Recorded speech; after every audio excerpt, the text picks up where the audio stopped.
प्यारे दोस्तों, pinch of positivity channel में आप सबका स्वागत है। आज पहली बार मैं ये वीडियो हिंदी में कर रहा हूँ। हिंदी में इसलिए कर रहा हूँ कि एक स्टोरी है जो बचपन से मुझे बहुत प्रिय है, जिसने मुझे काफ़ी कुछ सिखाया है कर्मा के बारे में, कि हमेशा अच्छे कर्म करो क्योंकि बुरे कर्म का नतीजा बहुत बहुत ज़्यादा बुरा होता है और अच्छे कर्म का नतीजा तो अच्छा ही होता है। मैं आशा करता हूँ कि ये स्टोरी जो है आपको पसंद आएगी और आपको भी वो सीख इसमें नज़र आएगी जो मुझे आज तक नज़र आती है। एक शहर में एक पति और पत्नी रहा करते थे। काफ़ी वर्षों के बाद भी उन्हें अपनी संतान नहीं हुई, तो उन्होंने एक छोटा सा बालक अपने घर पे रख लिया ताकि वो उनकी सेवा कर सके। ये बालक दिन भर उस पति पत्नी की अच्छी तरह से सेवा करता था। वो इतनी अच्छी तरह से सेवा करता था जैसे कि एक बेटा अपने माँ बाप की करता है। पूरा दिन सेवा करने के बाद वो शाम को अपने घर अपने माँ बाप के पास चला जाता था। कुछ वर्षों के बाद पति अपनी पत्नी से कहता है कि ये बच्चा कितनी अपनी सेवा करता है, कितनी मेहनत करता है हमको खुश रखने के लिए। क्यों ना हम कमाई का 10% उसको दे देवे। पत्नी को बहुत अच्छा लगता है और यह तय किया जाता है कि अभी से जो मुनाफा होगा उसमें से 10% कमाई का हिस्सा इस लड़के को दे देंगे। और ये बात उस लड़के के माता पिता को भी बोल देते हैं कि हम उस कमाई का 10% का हिस्सा इसे देंगे। जैसे ही ये तय होता है उसके धंधे में बढ़ोतरी होनी चालू होती है।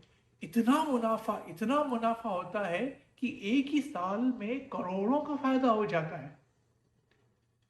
अब ये पति अपनी पत्नी से कहता है कि हमने कह तो दिया कि 10% कमाई का हिस्सा इसको देंगे, लेकिन 10% कमाई का हिस्सा करोड़ों में हो रहा है।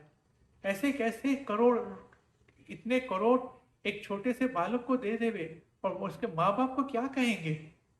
मैं तो उसको नहीं इतने पैसे देना चाहता। उनकी बुद्धि पैसे ने ऐसी भ्रष्ट की कि वो एक योजना बनाते हैं और उससे माँ बाप को कहते हैं कि हम दूर एक गांव में जा रहे हैं और आपके बेटे को लेके जाना चाहते हैं ताकि वो वहां पे हमारी सेवा कर सके। कुछ दिनों के बाद वो उस बालक को लेके एक दूर गांव में चले जाते हैं। वहां पे एक डॉक्टर को कुछ पैसे खिला के वो इसे एक जहर का इंजेक्शन दिलवा देते हैं। इस बीच में वो शहर में इस लड़के के माता पिता को संदेशा भेजते रहते हैं कि बेटा बीमार है, तबीयत ज़्यादा खराब हो रही है, इलाज चल रहा है, अभी सीरियस है और फाइनली बेटा गुजर गया, बहुत दूर है, हम उसको ले नहीं आ सकते, इसलिए क्रियाक्रम भी वहीं पे कर रहे हैं। और इस तरह से उन्होंने उस बालक का काम खत्म करके कुछ महीनों के बाद वापस शहर आते हैं और अपने काम धंधे में लग जाते हैं। 2 वर्ष के बाद पति पत्नी जो है वो गर्भवती हो जाती है। पत्नी अपने पति से कहती है कि सुनो जी, मैंने सुना है कि पाप का कर्म तो काफी बुरा होता है, लेकिन हमें तो संतान मिल रही है। इतना खुशी का मौका है कि मैं इतने सालों से कभी गर्भवती नहीं हुई और अभी गर्भवती हो गई हूं। मैं बहुत ज्यादा खुश हूं। कुछ महीनों के बाद इनके घर पे एक लड़का पैदा होता है। बहुत प्यार से, बहुत दुलार से उस लड़के को पालते हैं और बड़ा करते हैं। समय बीतता जाता है, लड़का बड़ा होता है और शादी के योग्य हो जाता है। पति पत्नी अपने बेटे के लिए एक सुंदर सुशील लड़की ढूंढते हैं और उसकी शादी करते हैं। लेकिन जिस दिन शादी होती है उसी दिन लड़का बीमार पड़ जाता है। बीमारी दिनों तक चलती है, हफ्तों तक चलती है और कुछ उसका इलाज किसी डॉक्टर को समझ में नहीं आता है। पति पत्नी दोनों चिंतित हैं। पति क्या करता है, फॉरेन से, विदेश से डॉक्टरों को बुलाता है, पूरा पैसा खर्च करता है, अपने धंधा पूरा बेच देता है और उसके इलाज में लगा देता है, फिर भी कुछ नहीं होता। फाइनली अपना मकान भी बेच देता है ताकि उसके बेटे का इलाज हो सके, उसका बेटा ठीक हो सके। मकान भी बिक जाता है, धंधा भी बिक गया।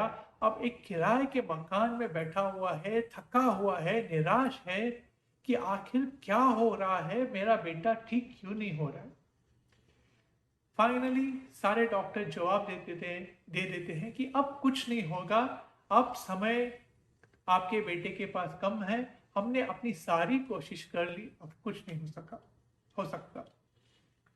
थका हुआ, मायूस बेटे के सामने बेचारा बैठा हुआ है और सोच रहा है कि ऐसा क्या हुआ और मेरे साथ ही ऐसा क्यों हुआ कि मुझे ये दिन देखने पड़ रहे हैं।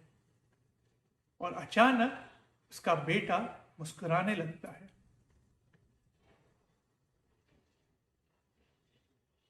ये हैरान हो जाता है और अपने बेटे से पूछता है कि बेटा क्या हुआ, मुस्कुरा क्यों रहे हो।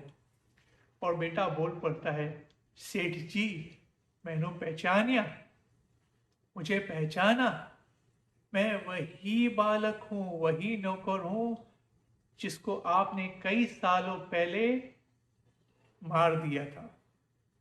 अब मैं आपके बेटे के रूप में आया हूं।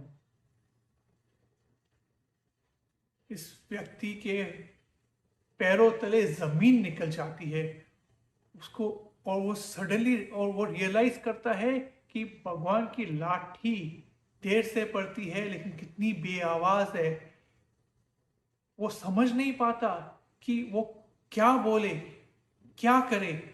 उसको इस बात का अंदाजा हो जाता है कि उसने कितना बड़ा कुकर्म किया, इसकी सजा भगवान ने उसको इस तरह से दी और इस इंटेंसिटी से दी।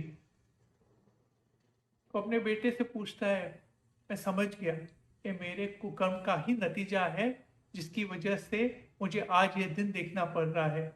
लेकिन मुझे एक बात समझ में अभी भी नहीं आ रही है, मुझे मेरे पापों की सजा मिल गई, लेकिन उस मासूम सी लड़की, उस तेरी पत्नी का क्या कसूर है जिसने एक दिन भी शादी का सुख नहीं देखा, जिसने जिस दिन से शादी हुई है अब तक बेचारी दुखी है, उसका क्या दोष। और वो उसका बेटा बोलता है कि वो मेरी पत्नी और कोई नहीं, वो डॉक्टर है जिसने मुझे वो जहर का इंजेक्शन दिया था। 2 वर्षों के बाद उस डॉक्टर की मौत एक दुर्घटना में हो गई और उसने उस लड़की का जन्म लिया और फिर मेरी पत्नी बनकर इस घर में आई अपने कर्म चुकाने। यही सुन के वो व्यक्ति अपना माथा पकड़ लेता है। वो बोलता है, मैं समझ गया, मैं समझ गया कि इंसान किसी भी चीज से भागे पर अपने कर्मों से नहीं भाग सकता, और मुझे आज मेरे कर्मों की सजा मिल गई। सो मेरे प्यारे दोस्तों, इस स्टोरी से आपको ये समझ आ गया रहेगा कि कर्म हमेशा अच्छे करो, क्योंकि अच्छे कर्म करोगे तो अच्छा फल मिलेगा, लेकिन अगर खराब कर्म करोगे तो उसका तो फल मिलना ही है। और जब वो फल भुगतने का टाइम आता है तो इतना मुश्किल, इतना दर्दनीय होता है कि हम समझ नहीं पाते कि ऐसा क्या हुआ और क्यों हुआ। मैं यही आशा करता हूं कि आप सब जन इस ज्ञान में रहोगे कि हमेशा अच्छा करना चाहिए, हमेशा अच्छा सोचना चाहिए, सबका भला करना चाहिए, सबके लिए शुभकामनाएं देनी चाहिए। तो मेरे प्यारे दोस्तों, मैं यही आशा रखता हूँ कि भगवान आप सबका, हम सबका भला करे और उसका मेहर का हाथ आप सबके ऊपर हो। शुक्रिया।